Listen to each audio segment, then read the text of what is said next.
Hi, this is Heather from Martha's Knitting Business, and I want to show you how to weave in your ends. So if you've done any knitting which involves one or more strand of yarn of different colours, or even the same colour, you'll end up with these things, loose ends, and we need to weave them in. And I want to show you what that looks like before I show you the actual technique. So weaving in ends doesn't necessarily give you a beautifully aesthetic, gorgeous looking piece of knitwear. Now this is obviously the wrong side of the knitwear. This is the right side here. But weaving in the ends literally means that you take a needle and the end of your yarn and you're weaving it into the back of the stitches so that your loose end is then anchored in position. There's no knots, you don't need to tie any ends. This is enough to keep that yarn in position and also close up any gaps, because when you are knitting with two or more colours, even though when you're crossing over those colours at the end, when you've got the loose ends, it does create a little bit of a gap, and I'll show you how to close those up. But that's what weaving in actually looks like. It is a little bit messy, but you've got to remember, this is the wrong side. No one's going to see this unless it's a cardigan, and then, you know, when it's hanging up, you might see the back of it. But other than that, you'll only see the prettiness that is the front. So let me show you how to do it. All you need for this is a needle and some scissors. What I'd highly recommend, now this is the needle I'm going to use. It is a tapestry needle, it's not a sewing needle, so it doesn't have a sharp point. It's got a point, but it's not sharp. If you use a sewing needle, what is likely to happen is, as you're trying to weave in those ends, you're more likely to actually split your yarn. It happens, accidents happen, and obviously it can just damage the quality of your work. So you want to use a needle that is in fact blunt. So a tapestry needle is perfect. You can also get these wonderful little just really cheap plastic needles. In my kits that I sell, I always provide you know, the basic accessories, and this will always be included in it, because this little tapestry needle will come in really handy for anything, whether it's weaving in ends, a bit of embroidery, or if you've dropped a stitch, you can actually use these to pick those up. But anyway, let me show you what we're going to do. The first thing you've got to do is don't get overwhelmed by the fact that there are so many ends to weave in. We're just going to start from the bottom and go to the top. And if we look closely, now this is the wrong side of the row, so this is my purl side. And if I use this one, you can see we've got loads of umbrellas, so little curves that are facing upwards, and then we've got some smiley faces, which are curves that are more going downwards. So we've got our knit stitch and our purl stitch.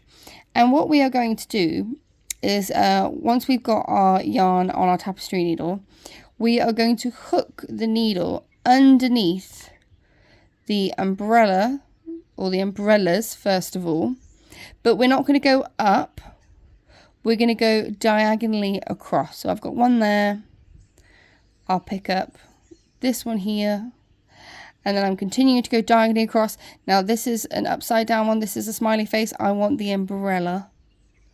There we go, and that's what we're going to be aiming for. Now I'd recommend to do 3 or 4. I often go for 4, sometimes even 5, but it depends on how much yarn you've actually got to weave in. And once you've gone through that way, you'll then come down going through the bottom curves, which we call the little smiley faces here, which are the purl stitches. So let me show you how to do that with an actual bit of yarn. Now I said earlier about closing gaps. Here I have a teeny tiny gap. It is basically where the ends of the yarn are now loose, because when you are crossing over your yarn, you get this really nice tight closing, tight seam. You can't even notice that it's there. At the end, when it's loose, you do get a little bit of a hole. So if I just turn it around to go back around to the wrong side, here it is, it's here, look. So as soon as I weave these ends in, that hole will go. But the important thing is, we want to anchor this yarn in position. So when I come to weave in these ends, I'm going to weave them upwards. If you weave them down, you're not actually going to anchor it. It's still going to be a bit loose here, which could affect the quality of the work on the front. So when you are weaving in those ends, I would always recommend going up first and then down. So first thing I'm going to do is I'm going to thread the needle. Here we go, tapestry needle. Okay. And I'm going to go up diagonally, going through these umbrella-like stitches. I'm just going to make sure that my focus is on point. Now, to make my life easier, I always turn the work so that I'm just going in an upwards motion. And the stitch that this yarn is connected to is here. That's my stitch. I'm going to give it a little bit of a tug. And I'm actually going to go under this stitch first so that I have a good starting point. And also, I don't lose the stitch. Because if you pull really, really tightly, what can happen is that stitch can disappear. So I'm going to hold on to that one first. And then I'm going to go diagonally up underneath those little umbrellas. There we go. And that's what it will look like. I'm then going to pull the needle through. There you go. And can you see immediately that tightens that? It brings that bit of yarn up, which is just from the crossover, from the intarsia. It brings it up and it will close that gap on the other side. And then we're going to come back down.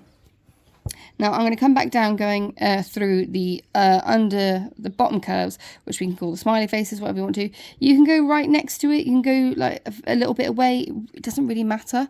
I tend to go right next to it, but so you can see exactly what I'm going to do. What I'm doing, I'm going to go a little bit away. So there's one, and we're going to go diagonally across, two, diagonally across, a little bit loose here, three, one for luck, four, and that's what it will look like. And then I pull it through. Perfect. That's it. That's all I need to do. And then what I would do is I would get my scissors and I'd give this a little bit of a snip so I get rid of that loose end. But there you go. My end is now woven in. And by doing this diagonally and not going upwards, you can't see the yarn on the other side. So you cannot see where that yarn has been woven in. You can't see the green. That's why you have to go diagonally across. If you just go straight up, you will see the bars. So there you go. That's how you weave in those ends. So, with this pattern, so this is my spotted pattern. So I've got lots. What I would do, my recommendation to you is, I would weave in the ends as you go. So for this pattern in particular, I've done 2 rows. If I just zoom out ever so slightly, if it will let me without getting angry. Ooh, there we go. I've done 2 rows of intarsia, 2 rows of circles. I would now stop here and I would weave in the ends for those 2 rows. Only because if you leave them all to the very, very, very end, depending on your project, it can be really, really overwhelming. And you look at it and go, oh, I'm not doing that. Because there's just so much to do. So I learned that the hard way. So I would weave them in as you go. So that's my biggest top tip for you. As well as using a blunt needle. Whether it's plastic or metal, I love the tapestry needles. I just find them easier to work with, but that's just my own preference. But anyway, there you go. That is how you weave in those loose ends. Happy knitting!